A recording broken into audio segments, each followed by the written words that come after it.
Son las 10:08 de la mañana y tenemos la enorme satisfacción de establecer contacto telefónico con el obispo de Lima, el arzobispo de Lima, Monseñor Carlos Castillo. Buenos días, señor arzobispo. Buenos días, Fernando. Qué alegría, una mañana ya resucitada, esperando la Pascua del Señor, ¿no? Un abrazo muy grande para ti y para toda la teleaudiencia. Muchas gracias, monseñor. Ayer usted ha asistido a un culto especial que se llevó a cabo en el Templo de las Nazarenas, que es la sede del Señor de los Milagros en el centro de Lima. No hay misa los viernes, pero sí hay el comentario de las 7 palabras.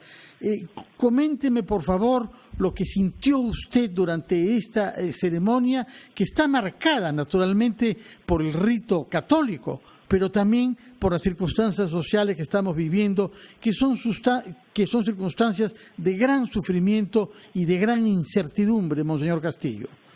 Me ha parecido el escuchar la palabra comentada por sacerdotes y por la hermana Carmen, de una capacidad de comprensión de lo que nos dice el Señor en el corazón de la situación que vivimos, que ha sido muy sublime, muy sutil para nuestra experiencia, ¿no? En realidad, viviendo una situación así podemos comprender mejor el sentido de nuestra fe, ¿no?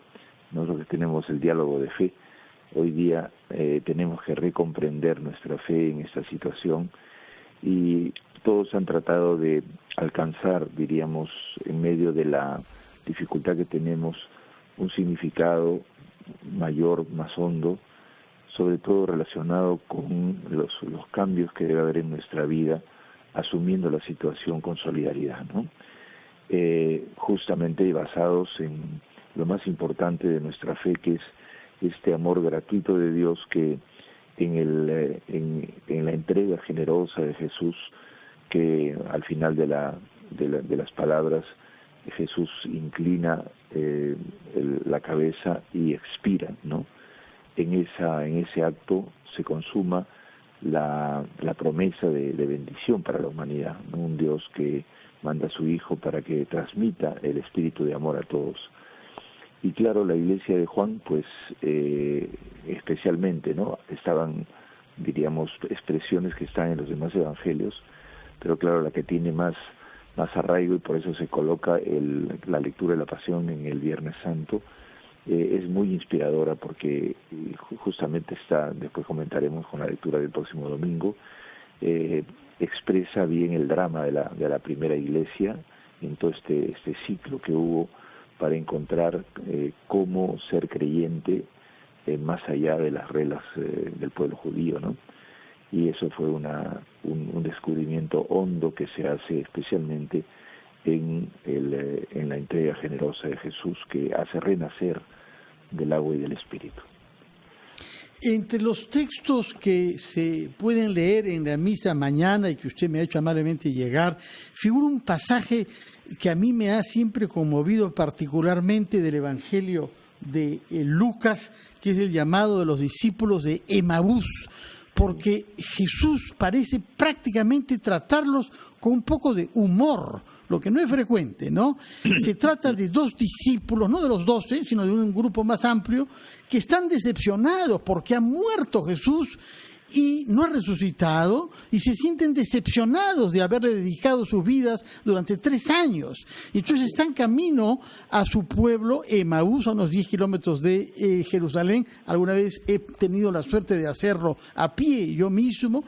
Y Jesús se cruza con ellos, no dice quién es, y les pregunta qué cosa pasa. ¿Cómo qué cosa pasa? ¿No sabes que han matado al profeta? No, ¿quién? Cuéntame. Les toma el pelo y les pide que cuenten lo que han vivido, y los escucha durante las 8 horas que toma hacer esa ruta desde Jerusalén hasta Emaús.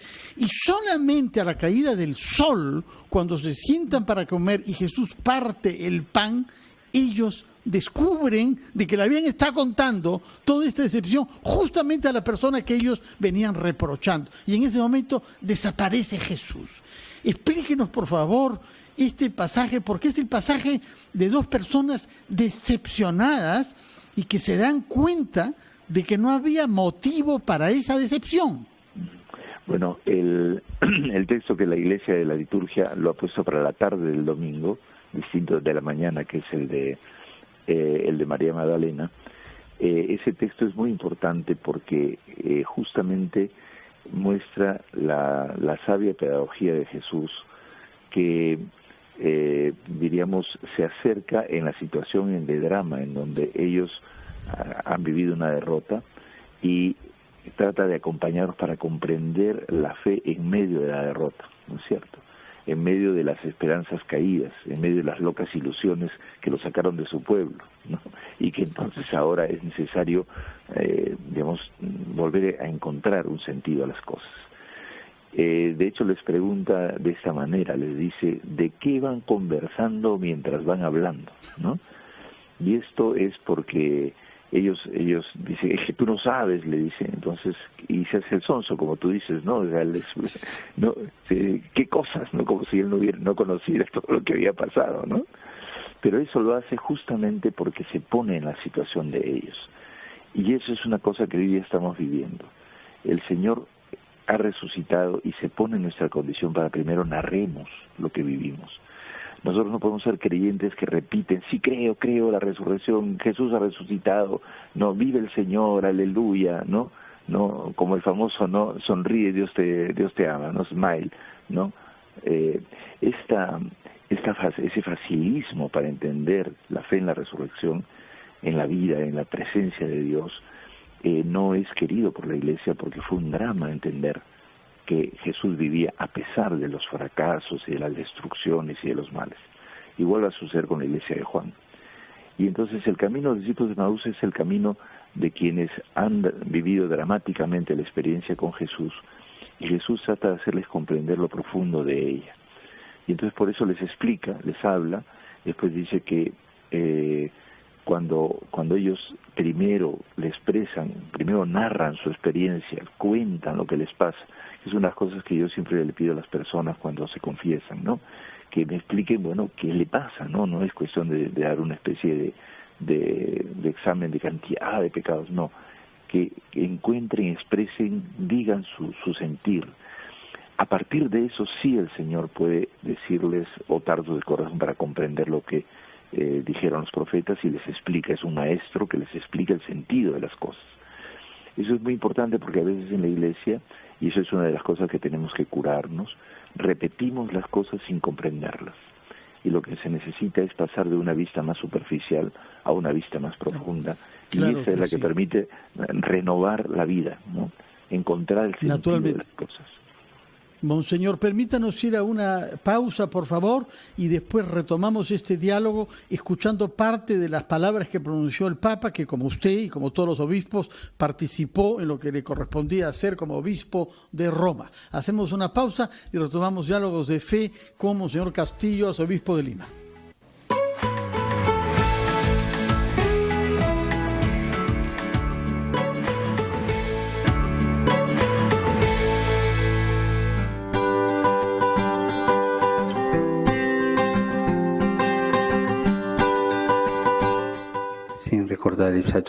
Pero no puedo dejar pasar esta celebración sin recordar a los sacerdotes que ofrecen la vida por el Señor, sacerdotes que son servidores.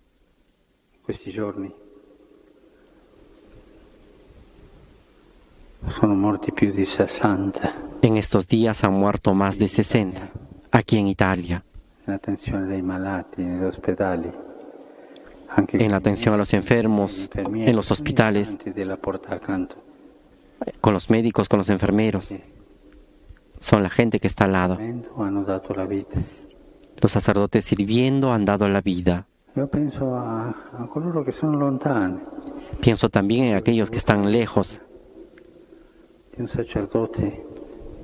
He recibido una carta de un sacerdote que me habla de una cárcel lejana. Narra cómo vive esta Semana Santa con los reos, un franciscano.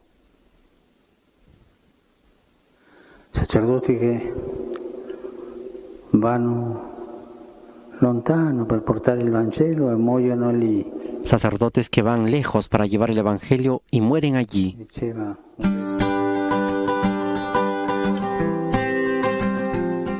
Monseñor, hemos escuchado algunas palabras pronunciadas por el Papa durante los ritos de la Semana Santa, recordando a los más de 60 sacerdotes italianos que han fallecido durante los últimos tiempos en el contexto del coronavirus, que como sabemos en Italia ha costado ya más de 12.000 muertos. Y el Papa se refirió también a los héroes de la puerta vecina, es decir, a los héroes anónimos que en nuestro país sabemos se llaman policías, se llaman militares, se llaman médicos, se llaman enfermeros y se llaman también desde ayer un funcionario del Instituto Nacional Penitenciario. Me imagino que usted como sacerdote sabrá lo que padecen sus hermanos en la religión de las parroquias de Lima, enfrentados a familias que sufren directamente el tema del coronavirus. Sí, en efecto, Fernando, a lo que nos remite el Papa es al ejemplo concreto y a la vivencia concreta de la misión que tenemos como Iglesia. Los sacerdotes son expresión de ella, especialmente los sacerdotes que en Italia han justamente muerto por estar junto a los enfermos. Todavía no se habían dado en ese momento las reglas que hay ahora, pero ciertamente con toda generosidad se lanzaron y lógicamente la primera tarea que tenemos es la cercanía y el aliento hacia las personas. Ahora estamos, por ejemplo, organizándonos un poco en eso para poder justamente dar testimonio de la presencia con el Señor en medio de todas las situaciones dramáticas, ¿no? Y esto es importante porque es lo que hizo Jesús con nosotros, ¿no? Y justamente la fuente de la resurrección y de la vida que es presentada en el Evangelio viene de la identificación y la compañía de quienes están sobre todo encargados, pero también de todos esos creyentes y esas personas, inclusive a veces que no explícitamente creyentes, comprenden bien el sentido del amor como fundamento de todo, ¿no?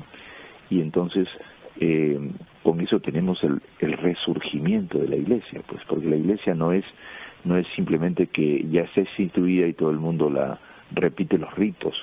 La Iglesia se refunda diariamente en el compromiso con los pobres, de allí con los que tienen dificultades, los enfermos, los que están en las cárceles. Esta renovación de la Iglesia requiere entonces una dinámica que llamaba el Papa ya Iglesia en salida a las periferias, y en donde no se va simplemente por tener una función, un título, se va por misericordia, por comprensión. Y de hecho en nuestra ciudad y en las demás diócesis del país tenemos esta presencia que mal que bien dentro de los medios distintos y entre las exigencias hay una cercanía, podríamos decir, bastante grande. Quizás sea el elemento más fuerte de que todavía la Iglesia pueda ser creíble, ¿no? De ahí depende toda nuestra fe. También el Papa se ha referido a los sacerdotes que trabajan en las prisiones. Sabemos acá lo muy difícil que es, pero la presencia de diáconos, y tenemos que pensar naturalmente en el padre Lancier, que fue el diácono de prisiones durante décadas y que sigue estando presente entre nosotros pese a su muerte física. Me imagino que usted tendrá informes de los sacerdotes que acuden diariamente a las prisiones de la diócesis de Lima. Sí, hay mucha cercanía de parte de los que se dedican en las cárceles. Nosotros tenemos solamente la Maranguita y las cárceles de mujeres, ¿no? Las otras cárceles quedan en la zona del Callao y la zona de de San Juan del Lurigancho, que pertenece a Chosica.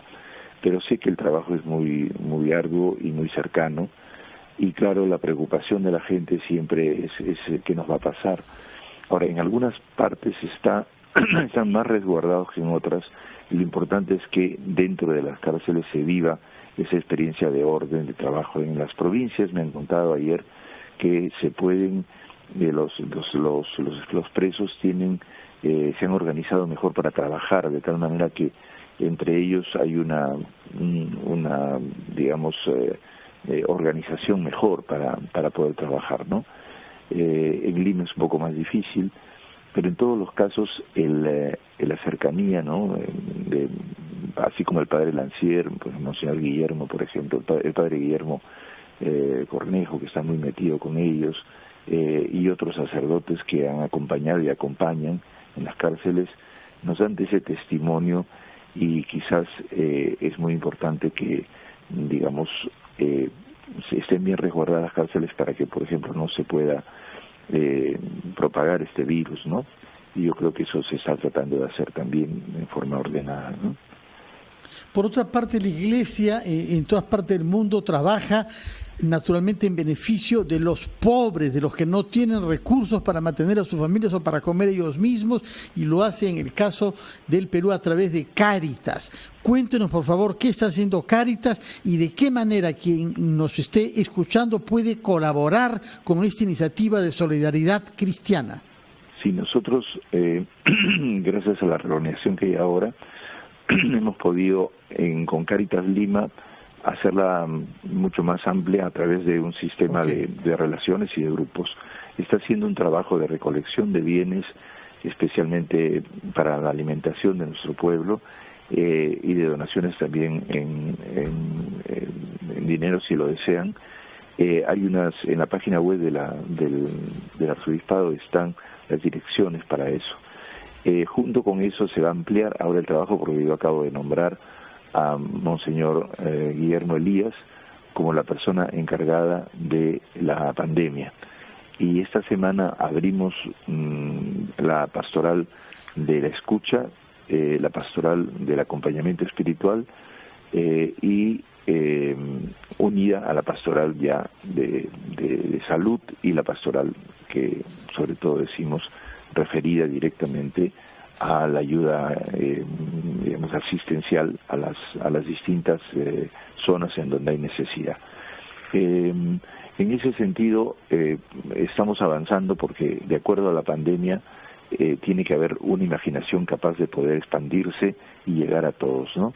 Y espero yo que esta semana ya tengamos el sistema de escucha por diversas vías.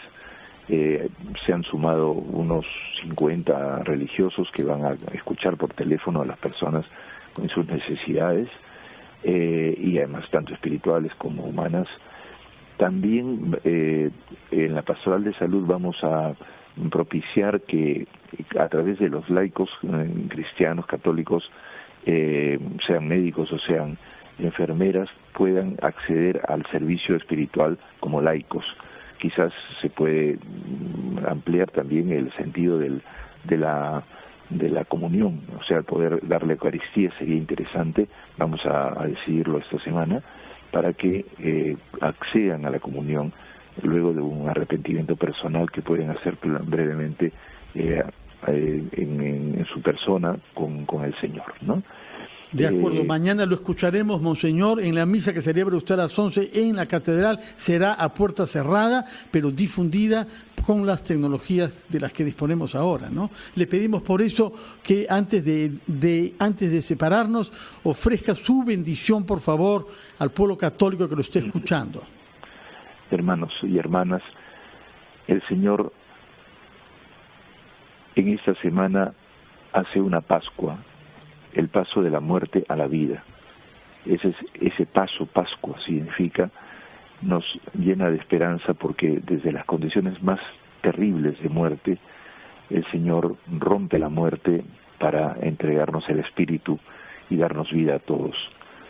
Él vive y nosotros hemos sido creados para la vida, no para la muerte, a pesar de que veamos que las desgracias nos acechan.